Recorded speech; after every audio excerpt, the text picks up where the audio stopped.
Bismillahirrahmanirrahim. Assalamualaikum warahmatullahi wabarakatuh. Apa kabar sayang bunda semua?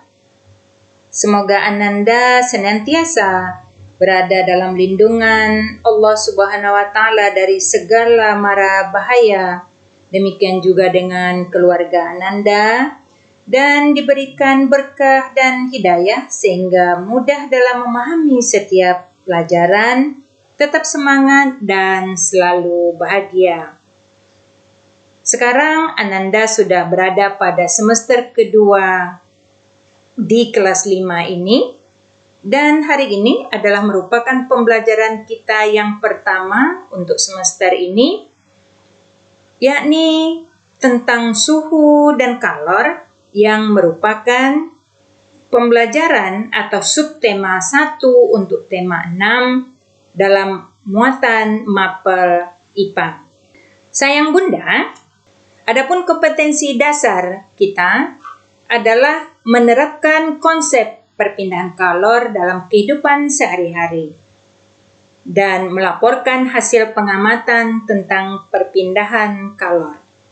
Adapun tujuan pembelajaran kita adalah setelah mengikuti kegiatan pembelajaran, Ananda diharapkan mampu menjelaskan perbedaan suhu dan kalor, kemudian menjelaskan perubahan benda akibat perubahan suhu, dan yang ketiga menjelaskan contoh-contoh pemuaian dan penyusutan. Nah, apakah antara suhu dan kalor itu sama? Ya, antara suhu dan kalor itu tidaklah sama. Mari kita lihat satu persatu perbedaannya. Suhu merupakan besaran yang menyatakan derajat panas suatu benda atau ukuran untuk menyatakan panas atau dingin suatu benda. Suhu menunjukkan tingkat energi panas yang dimiliki suatu benda.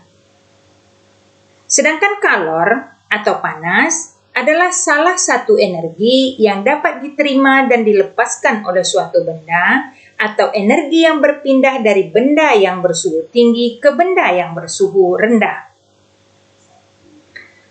Berikutnya, satuan suhu adalah derajat Celcius yang paling umum di Indonesia, kemudian Reaumur, Fahrenheit, dan Kelvin. Sedangkan satuan kalor atau panas adalah kalori. Alat pengukur suhu adalah termometer, sedangkan alat pengukur kalor atau panas adalah kalorimeter. Berikutnya, suhu tidak dapat berpindah, namun bisa naik dan bisa turun.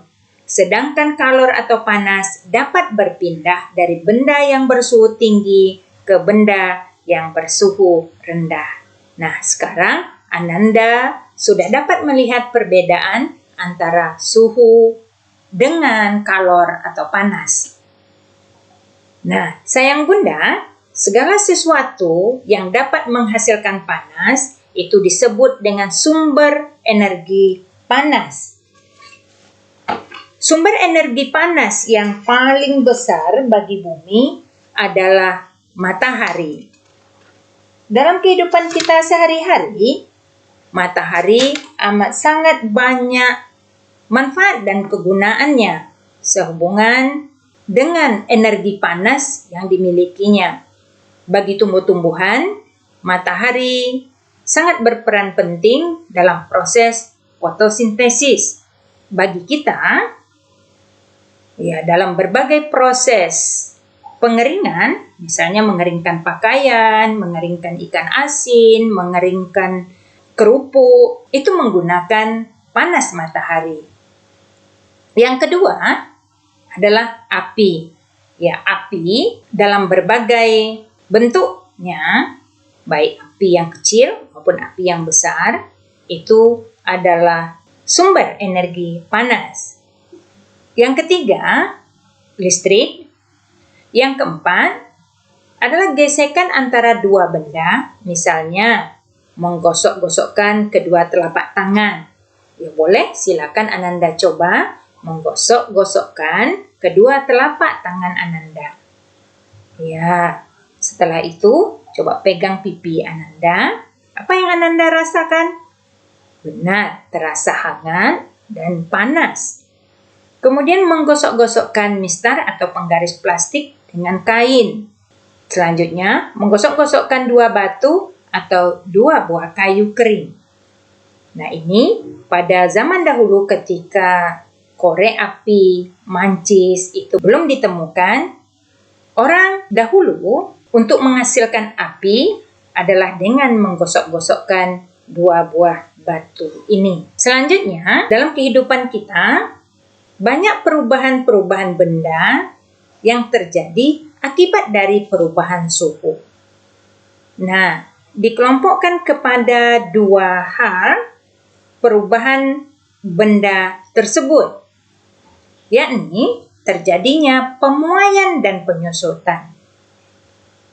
Pemuaian adalah perubahan benda dengan ditandai dengan, ini garis bawahi, penambahan panjang, lebar, luas, dan volume karena mendapat kalor atau panas atau suhunya tinggi.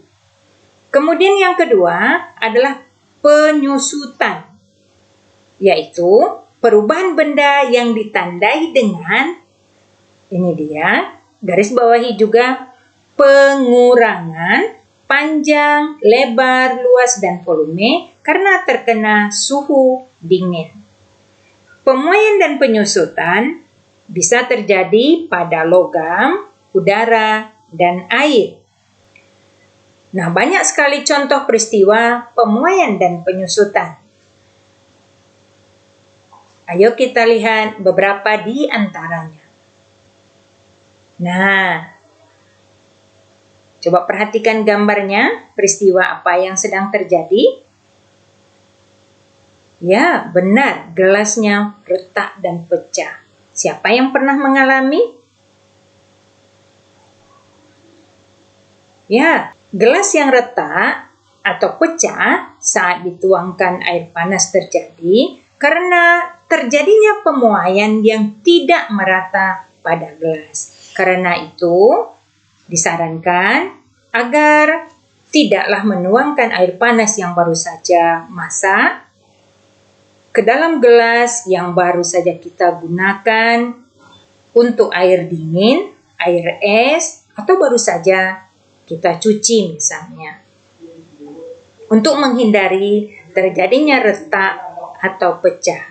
Nah, pemuaian pada rel kereta api. Siapa yang pernah naik kereta api? Apakah Ananda perhatikan relnya? Ya, rel kereta api dipasang dengan dibuat celah di antaranya. Ada yang tahu tujuannya kenapa? Nah, antara 2 batang rel ini diberi celah adalah untuk memberi ruang muai, sehingga saat terkena panas, rel tersebut tidak melengkung. Rel yang melengkung dapat membahayakan kereta yang lewat di atasnya. Dan pada saat cuaca menjadi dingin, relnya akan kembali normal kembali seperti sedia kala. Selanjutnya, gambar apa ini? Benar, ini adalah gambar kabel listrik dan telepon. Kabel listrik atau telepon, jika Ananda perhatikan itu dipasang tidaklah tegang, tetapi dipasang dengan kendor. Tujuannya adalah agar kabel atau kawat ini tidak putus pada malam hari ketika terjadi penyusutan. Selanjutnya, coba perhatikan gambarnya. Gambar apa ini?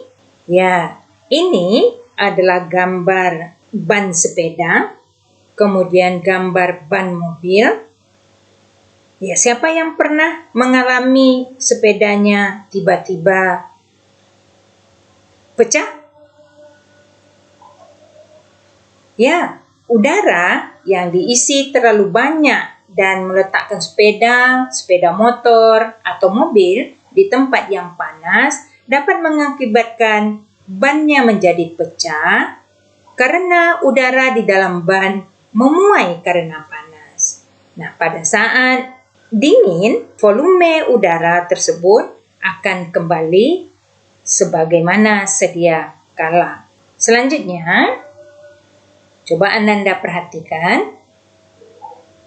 Tahukah Ananda bahwa ukuran bingkai jendela biasanya dipasang lebih lebar dari ukuran kaca dengan tujuan memberi ruang muai bagi kaca saat panas. Apabila tidak diberi ruang muai, maka kaca jendela akan retak atau pecah saat terkena panas. Nah, berikutnya, coba Ananda perhatikan gambar apa ini? Ya, benar, ini adalah gambar termometer. Tadi di awal sudah kita pelajari. Siapa yang masih ingat apa kegunaannya? Ya, ini adalah alat untuk mengukur kalor atau panas. Siapa yang pernah menggunakannya? Oh iya, Ananda yang pernah demam oleh dokter untuk mengukur suhu tubuh Ananda. Ini biasanya diletakkan pada ketiak Ananda dan air raksa yang ada di dalamnya akan naik sampai pada panas tubuh Ananda saat itu.